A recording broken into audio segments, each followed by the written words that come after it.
Hello everyone and welcome to a video on Jackson Gamer TV. Today I will be telling you my 5 games that I would bring to me on a deserted island. So the story is I've been sent to a desert island for some reason. I don't know why, but I get to bring 5 video games with me in any console or whatever and Wi-Fi connection. But I get to bring 5 games of my choice. And this is basically it. There are a few rules though, no video game collections like Master Chief Collection or Mario 3D All-Stars. That stuff would kind of be cheating. If I were to add that, I would have to add them in as individual games. But that's pretty much all the explaining that I need. Let's go ahead and get on into it. Number 5 coming on the list is The Elder Scrolls Skyrim. Although this game came out about 1 decade ago, it's still definitely a really good game. Personally, I've spent lots of hours in the game and not even scraped the surface of what there is to do in Skyrim. And the games that make this list so good are the games that you can get the most hours out of and not just your favorite games of all time.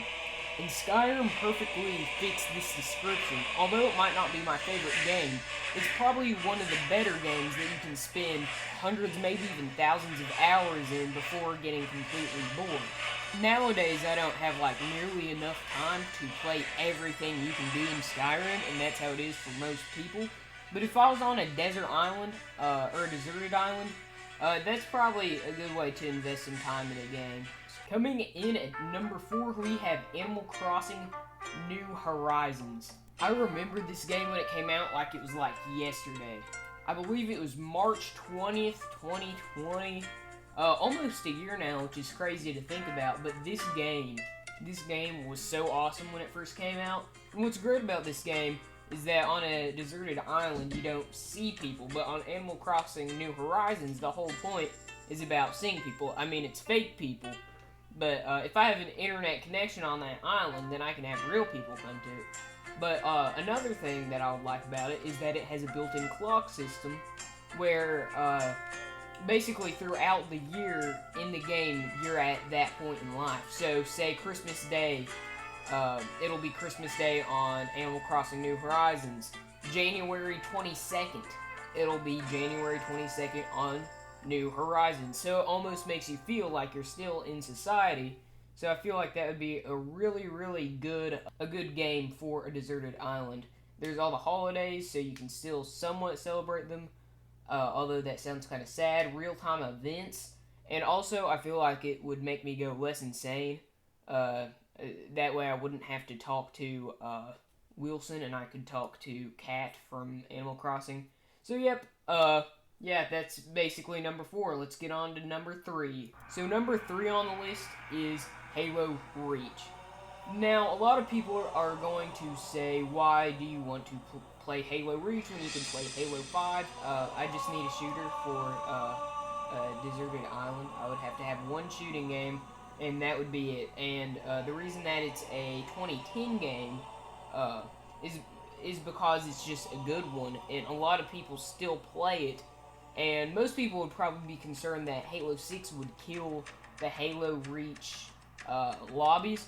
But really, I think all it could do is help it, because once Halo 6 comes out, people are going to want to play Halo 6, and then they'll just come back to Halo Reach.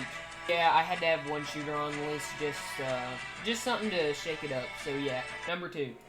At number 2 on the list, we have World of Warcraft. Now, World of Warcraft is a game that you have to invest a lot of time into. And what do you have on a deserted island? Lots of time. I recently started playing World of Warcraft again, and it's been pretty fun. But I'd say it would be a lot more fun on a desert island, because you would literally have nothing else to do. In MMOs like that, you could easily sink thousands of hours. Many people have spent years of in-game time in the game. It's kind of sad. Not sad if you're on a desert island, though. But it was really the only MMO I could choose, and I think a lot of people would agree.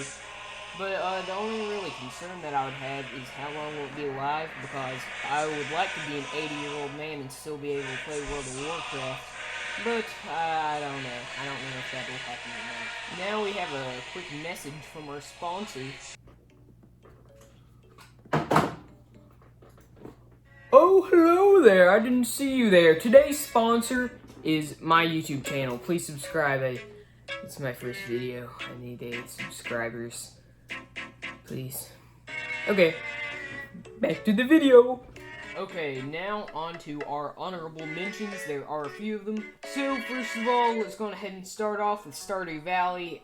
It was kind of similar to Animal Crossing, and I wouldn't want 2 games that are similar. The reason I picked Animal Crossing, though, is because of real-time events, stuff like that. Stardew Valley does have events and stuff, but it's actually game years and not real-life years and days and stuff. So, that's why I really had to go with Animal Crossing. Not too much of a difference. I do really like Stardew Valley, though. On to our second honorable mention.